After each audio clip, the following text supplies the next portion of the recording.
Ambassador of Israel, Boaz Rodkin, welcome back to TV7. Thank you very much. It's good to be here. Yeah, I think we met here about a year ago when you just had arrived in Finland.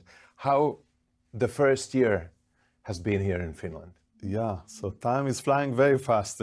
It's hard to believe that I'm here for a year now. It's true. I arrived in August 2024.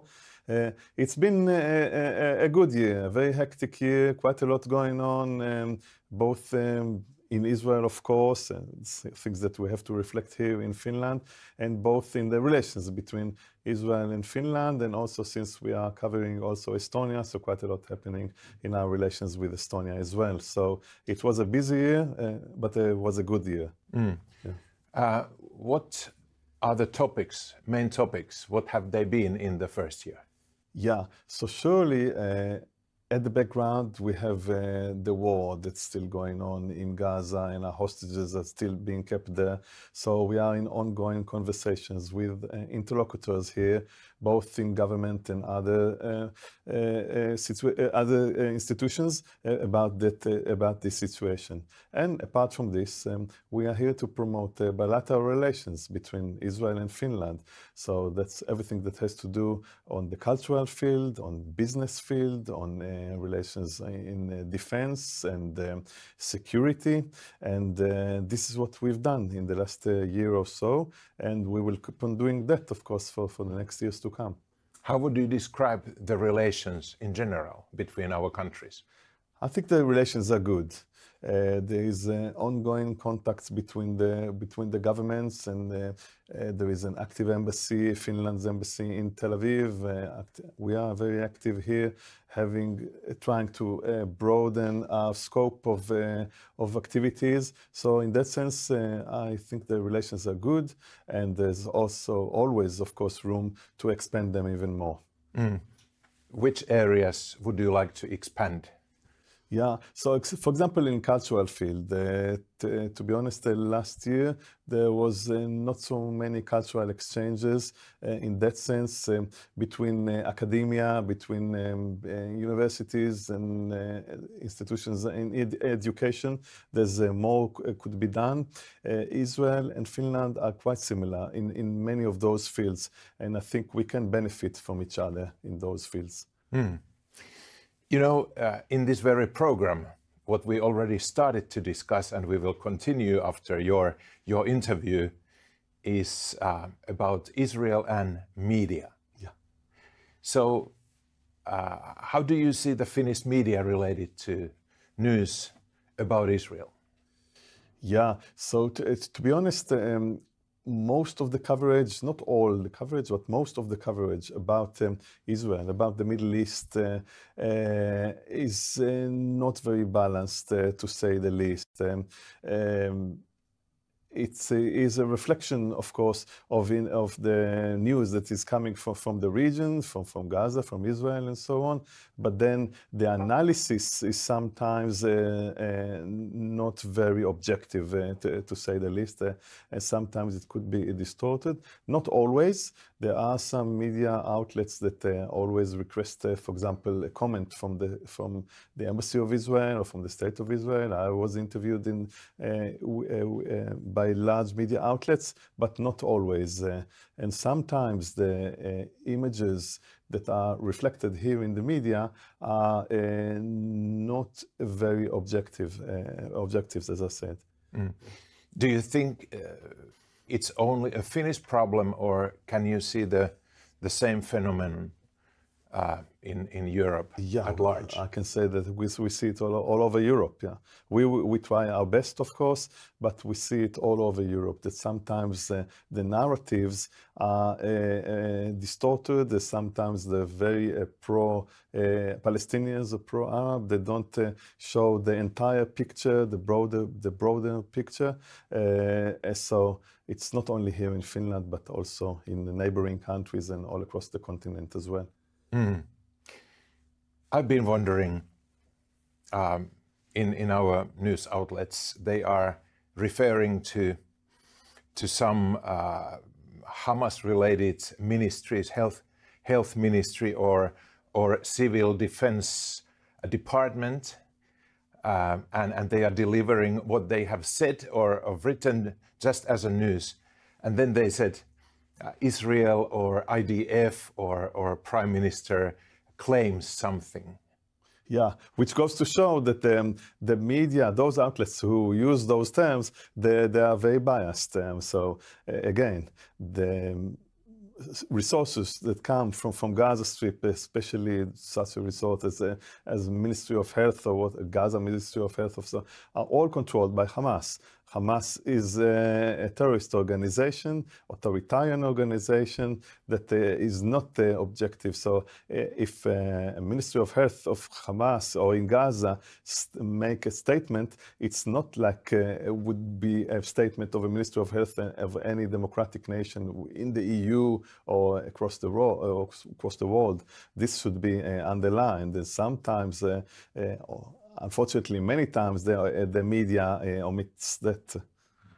Why do you think that the information that comes from Gaza, which is only originated by Hamas, why is that information so much taken as the truth in the Western media? Well, it's a good question. Sometimes it's the only information that they have, so it's very easy for them to use. But sometimes the media intentionally takes that as the truth in order to bash Israel on its reports. So again, I cannot analyze the media but of course there is a tendency to criticize Israel much more than it deserves. Of course, Israel is not perfect. No one is perfect.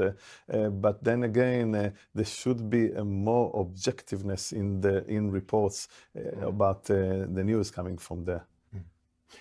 Another issue that seems to be forgotten by the both Finnish and Western media is the hostages. So hardly anybody writes anything about the hostages anymore, and it's all about the crisis within Gaza and suffering, which is of course real within Gaza of Gaza women and children. But how many hostages are there still? Well, there are still 50 hostages kept in the Gaza Strip, being there in very harsh conditions. 251 were taken on the 7th of October 2023, and those 50 hostages are there for nearly 2 years now. 20 of them are alive. Only a couple of weeks ago, there were some videos released of 2 of the hostages. You see the conditions that are being kept. You see their bodies. They're definitely being tortured, and not only physically but also mentally. This is the situation that they are at, and that was the cause, of course, of the war that is happening still nowadays in Gaza. So our intention there is to release all the hostages. The war could end tomorrow if all the hostages are released. They are being kept there by Hamas. And it's true that sometimes, not only in the media, but sometimes also some statements made by politicians tend to ignore the fact that there are still Israeli hostages there, kept there by Hamas. In recent, or already in May, there was a debate in the Parliament of Finland about Gaza and about the situation, and the stance that our leaders, both Prime Minister and the Minister of Foreign Affairs, they took that Hamas must be erased, and at the following, what they said was that Israel need to stop killing. So who's gonna erase Hamas if Israel stops its war in Gaza? That's a very good question. No one would do that. I was actually at that debate at Parliament, watching from the diplomatic balcony. It was a very interesting debate, but it's true that some politicians, both in the coalition and in the opposition, tend to forget, or maybe they prefer to forget the reason why Israel went to this war. Hamas, of course, needs to disarm and needs to leave the Gaza Strip. This is, of course, when this happens, the war could end. But then again, there cannot be ceasefire. Sometimes politicians call for a ceasefire before they call the Hamas to release the hostages and leave the Gaza Strip. Hamas should disarm and leave the Gaza Strip. They can have no part in the future of this piece of land.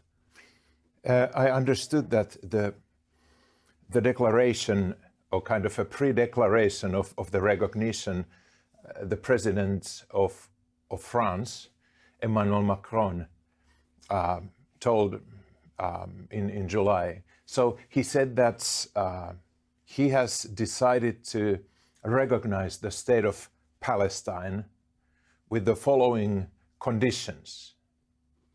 And I will do the recognition officially at the United Nations General Assembly in the end of September. So how do you see those several conditions that are very much like those of the Finnish idea of behind or before the recognition? Yeah, so naturally none of those conditions have been met. Of course, one of the conditions is for the future, say, Palestinian state to live side by side to Israel in peace and security. Hamas should leave the region. There should be no terrorism in the region. So of course, I cannot see that happening before September.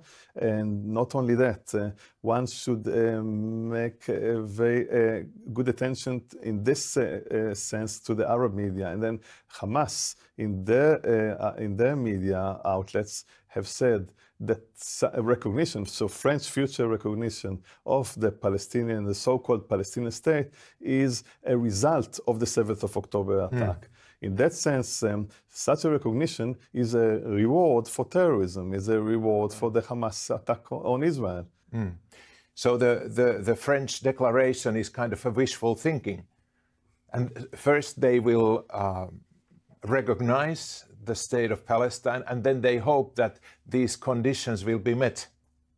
Yeah, so in a way, it's not preconditions. So it's just, as you say, it's just maybe wishful thinking. If they have decided already to recognize a future state of Palestine, no matter what, and to do it by September, and for sure, I don't know, there should be miracles happening if all those conditions are met by the end of September. It's only, a month from now. And so far, the Finnish government has said that they won't recognize it, even though the president sent kind of an invitation to the government that if they suggest and propose the recognition, he would accept it and declare it. Yeah, so again, rightfully so, I hope that the Finnish government would not recognize state of Palestine because conditions are not being met. We still have 50 hostages in the Gaza Strip, and Hamas, just like other terrorist organizations, like the Houthis in Iran, the Hezbollah, and Iran, are calling for the destruction of the state of Israel. Right. Joe, just 2-3 weeks ago, your president, Mr. Isaac Herzog, visited all the Baltic countries. Yeah. And in addition to Finland, you are also the ambassador for Estonia, for Finland and Estonia. What a nice two-state solution you have. Yeah. So what brought your president to the Baltic states, but not to Finland? Yeah, so I was with the president at the visit in Tallinn. It went very well. In February, President Al-Karis visited Israel. So that was a reciprocal visit of President Herzog to Tallinn, to Estonia. He has, like many Jews in Israel, he has family roots in Lithuania, and we enjoy very good relations with the three Baltic states. So in that sense, visit went very well. He came for a very brief visit because the president makes sure that he doesn't leave Israel for too many days because we are still in a state of war. It was a good opportunity.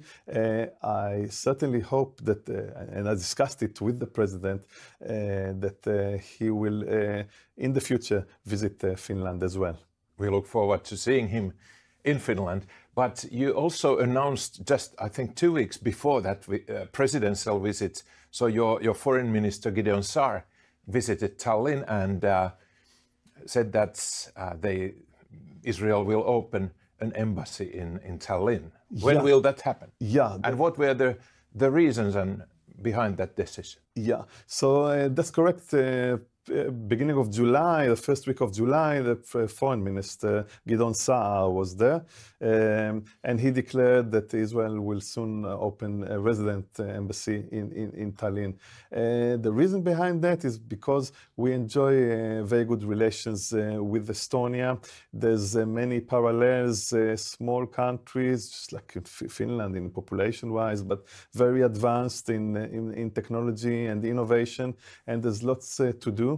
And also because of questions of reciprocity. So Estonia has an embassy in Israel for many years now, I think for 20 years now. So we are trying to expand our diplomatic network. And since we, as I said, enjoy very good relations with Estonia, so we decided to open a resident embassy over there. Okay. So you are visiting TV7, the first and the only nationwide Christian channel in Finland. So during your first year in Finland, I believe that you've been in many events organized by Finnish Christian Friends of Israel. How do you see the support from the Christian friends here in Finland? Yeah, as you say, Risto, I've been to many events. This is very encouraging. Every such a meeting that I have, even sometimes I cannot attend. There are so many events, sometimes I cannot attend, so we send the video. But every time I go and I meet the people and talk to them, there's a lot of encouragement coming there from those meetings of Christians who support Israel. And I would encourage you and ask you to keep on doing so, because it helps us. It helps us to do our work here as diplomat. It gives us encouragement, especially in the difficult years that we have endured since the 7th of October. Not only you started there, but even in the past. But your support is very important for us, and we would encourage you to keep on doing so, and promise to attend the future events of the Christian community here in Finland. Very good, and I believe and I know that you can trust us.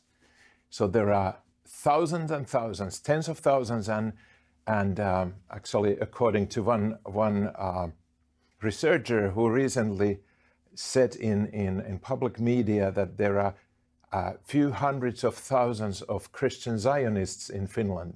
So you can count on. There are a lot of our viewers of TV7 who are supporting Israel and the people of Israel and praying for you and your people every day. Thank you very much. We appreciate that from the bottom of our hearts. And thank you again for coming to TV7. Thank you. God bless you. Thank you.